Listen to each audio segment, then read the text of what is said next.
नमस्कार। स्वागत है आपका कथा कल्प में। आज की कहानी है मनोवृत्ति।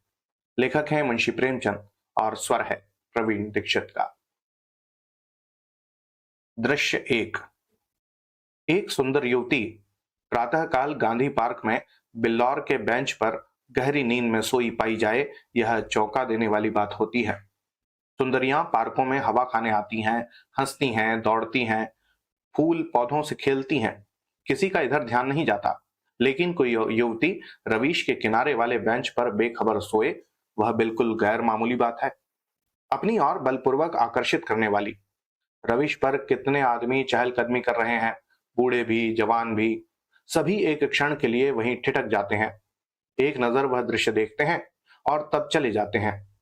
युवक वृंद रहस्य भाव से मुस्कुराते हुए, वृद्ध जन चिंता भाव से सिर हिलाते हुए और युवतियां लज्जा में आंखें नीचे किए हुए। दृश्य 2। बसंत और हाशिम निक्कर और बनियान पहने नंगे पांव दौड़ कर रहे हैं। बड़े दिन की छुट्टियों में ओलंपियंस रेस होने वाले हैं। दोनों उसी की तैयारी कर रहे हैं। दोनों इस स्थल पर पहुंचकर रुक जाते हैं और दबी आंखों से युवती को देखकर आपस में ख्याल दौड़ाने लगते हैं। बसंत ने कहा, इसे और कहीं सोने की जगह न मिली?" हाशिम ने जवाब दिया, "कोई वेश्या है?" "अरे नहीं यार, वेश्याएं भी तो इस तरह बेशर्मी नहीं करती।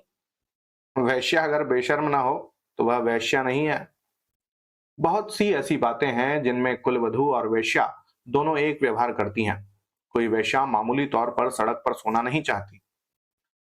रूप छवि दिखाने का नया आर्ट है। फिर आर्ट का सबसे सुंदर रूप छिपाव है, दिखाव नहीं।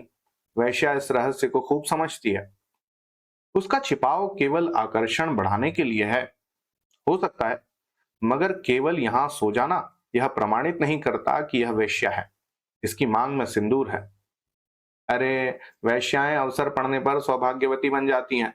रात भर प्याले के दौर चले होंगे, काम क्रीड़ाएं हुई होंगी, अवसाद के कारण ठंडक पाकर सो गई होगी। नहीं यार, मुझे तो कुलवधू सी लगती है। कुलवधू पार्क में सोने आएगी? हो सकता है घर से रूठ कर आई हो। चल कर पूछ ही क्यों न लें। निरे अहमक हो यार तुम, बगैर परिचय के आप किसी को जगा कैसे सकते हैं? अजी चलकर परिचय कर लेंगे, उल्टे और एहसास जताएंगे। हाँ, और कहीं झिड़क दे तो? अरे झिड़कने की कोई बात भी हो, उससे सौजन्य और सहृदयता में डूबी हुई बातें करेंगे। कोई युवती ऐसी गत यौवनाएं तक तो रस भरी बातें सुनकर फूल उठती हैं। यह तो नव यौवना है? मैंने रूप और यौवन का ऐसा सुंदर संयोग नहीं देखा था।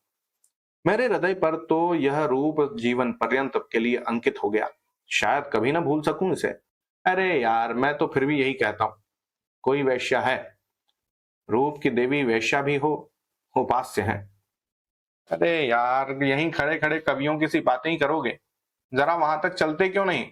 केवल खड़े रहना, पाश तो मैं डालूंगा। कोई कुलवधू है? कुलवधू पार्क में आकर सोए तो इसके सिवा कोई अर्थ नहीं कि वह आकर्षित करना चाहती है, और यह वैश्या मनोवृत्ति है। आजकल की युवतियां भी तो फॉरवर्ड होने लगी हैं। फॉरवर्ड युवतियां युवकों से आंखें नहीं चुराती। हाँ, लेकिन है कुलवधू। कुलवधू से किसी तरह की बातचीत करना मैं बेहूदगी समझता हूं। तो चलो फिर दौड़ लगाएं। लेकिन दिल में वह मूर्ति दौड़ रही है। तो आओ फिर बैठें। जब वह उठकर जाने लगे तो उसके पीछे चले।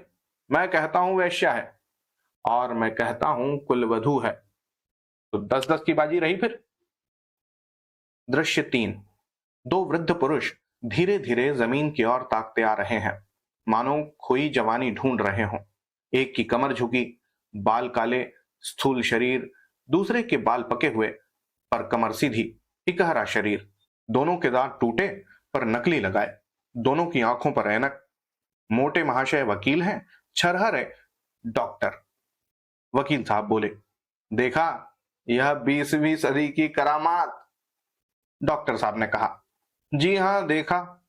हिंदुस्तान दुनिया से अलग तो नहीं है, लेकिन आप इसे शिष्टता तो नहीं कह सकते। शिष्टता की दुहाई देने का अब समय नहीं है। है किसी भले घर की लड़की। वेश्या है साहब, आप इतना भी नहीं समझते? अरे वेश्या इतनी फूहड़ नहीं होती, और भले घर की लड़की फूहड़ होती है। नई आजादी है, नया नशा है। हम लोगों की तो बुरी भली कट गई, जिनके सिर आएगी वह झेलेंगे। जिंदगी जहन्नुम से बदतर हो जाएगी। अफसोस, जवानी रुखसत हो गई। मगर आंखें तो नहीं रुखसत हो गईं, वह दिल तो नहीं रुखसत हो गया। बस आंखों से देखा करो, दिल जलाया करो। मेरा तो फिर से जवान होने का जी चाहता है। सच पूछो तो आजकल के जीवन में ही जिंदगी की बहार है। हमारे वक्तों में तो कहीं कोई सूरत ही नजर नहीं आती थी। आज तो जिधर जाओ हुस्न ही हुस्न के जलवे हैं। सुना, युवतियों को दुनिया में जिस चीज से सबसे ज्यादा नफरत है वह बूढ़े मर्द हैं। अरे मैं इसका कायल नहीं। पुरुष को जोहर उसकी जवानी नहीं, उसका शक्ति संपन्न होना है। जितने ही बूढ़े जवानों से ज्यादा कड़ियल होते हैं। मुझे तो आए दिन इसके तजुर्बे होते हैं। मैं ही अपने को किसी जवान से कम नहीं समझता। यह सब सही है, पर बूढ़ों का दिल कमजोर हो जाता है। अगर यह बात ना होती तो इस रमणी को इस तरह देखकर हम लोग यूं न चले जाते। मैं तो आंखों भर देख भी न सका। डर लग रहा था कि कहीं उसकी आंखें खुल जाएं और वह मुझे ताकते देख ले तो दिल में क्या समझे। खुश होती कि बूढ़े पर भी इसका जादू चल गया। अजी रहने दो। आप कुछ दिनों अकोसा का सेवन कीजिए। चंद्रोदय खाकर देख चुका, सब लूटने की बात है। अरे तो फिर मंकी ग्लैंड लगवा लीजिए ना। आप इस युवती से मेरी बात पक्की करा दें, मैं तैयार हूं। हाँ, यह मेरा जिम्मा, मगर हमारा भाई हिस्सा भी रहेगा। अर्थात अर्थात यह कि कभी कभी मैं भी आपके घर आकर अपनी आंखें ठंडी कर लिया करूंगा। अगर आप इस इरादे से आए तो मैं आपका दुश्मन हो जाऊंगा। हो, तो आप मंकी ग्लैंड का नाम सुनते ही जवान हो गए? अरे मैं तो समझता हूं यह भी डॉक्टरों ने लूटने का एक लटका निकाला है। सच। अरे साहब, इस रमणी के स्पर्श में जवानी है। आप हैं किस फेर में? उसके एक एक अंग में, एक एक मुस्कान में, एक एक विलास में जवानी भरी हुई। न 100 मंकी ग्लैंड, न एक रमणी का बाहुपाश। अच्छा, कदम बढ़ाइए, मुवक्किल आकर बैठे होंगे। यह सूरत याद रहेगी। पर फिर आपने याद दिला दी। वह इस तरह सोई है इसलिए कि लोग उसके रूप को, उसके अंग विन्यास को, उसके बिखरे हुए केशों को, उसकी खुली हुई गर्दन को देखें और अपनी छाती पीटें। इस तरह चले जाना उसके साथ अन्याय है। वह बुला रही है और आप हैं कि भागे जा रहे हैं। हम जिस तरह दिल से प्रेम कर सकते हैं, जवान कभी कर सकता है? बिल्कुल ठीक। मुझे तो ऐसी औरतों से साबिका पड़ चुका है जो रसिक बूढ़ों को खोजा करती हैं। जवान तो छिछोरे, उच्छृंखल, अस्थिर और गर्वीले होते हैं। वे प्रेम के बदले कुछ चाहते हैं, यहाँ निस्वार्थ भाव से आत्मसमर्पण करते हैं। आपकी बातों से दिल में गुदगुदी हो गई। मगर एक बात याद रखिए, कहीं उसका कोई जवान प्रेमी मिल गया तो? हाँ तो मिला करे, यहाँ ऐसों से नहीं डरते। आपकी शादी की कुछ बातचीत थी ना? तो फिर? हाँ थी, मगर जब अपने लड़के दुश्मनी पर कमर बांधे तो क्या हो। मेरा लड़का यशवंत तो बंदूक दिखाने लगा। यह है जमाने की खूबी। अक्टूबर की धूप तेज हो चली थी। दोनों मित्र निकल गए। दृश्य 4। दो देवियां, एक वृद्धा और दूसरी नवयौवना, पार्क के फाटक पर मोटर से उतरी और पार्क में हवा खाने आई। उनकी निगाह भी उस नींद की मारी युवती पर पड़ी। वृद्धा ने कहा, बड़ी बेशरम है। नवयौवना ने तिरस्कार भाव से उसकी ओर देखकर कहा, ठाठ तो भले घर के देवियों के हैं। अरे बस ठाठ ही देख लो, इसी से मर्द कहते हैं स्त्रियों को आजादी न मिलनी चाहिए। मुझे तो वैश्या मालूम होती है। हाँ वैश्या ही सही, पर उसे इतनी बेशर्मी करके स्त्री समाज को लज्जित करने का क्या अधिकार है? कैसे मजे में सो रही है, मानो अपने घर में है। बेहयाई है। मैं पर्दा नहीं चाहती, पुरुषों की गुलामी नहीं चाहती, लेकिन औरतों में जो गौरवशीलता है और सलज्जता है उसे नहीं छोड़ती। मैं किसी युवती को सड़क पर सिगरेट पीते देखती हूँ तो मेरे बदन में आग लग जाती है। उसी तरह आदि का जम्पर भी मुझे नहीं सुहाता। क्या अपने धर्म की लाज छोड़ देने से ही साबित होगा कि हम बहुत फॉरवर्ड हैं? अरे पुरुष अपनी छाती या पीठ खोले तो नहीं घूमते।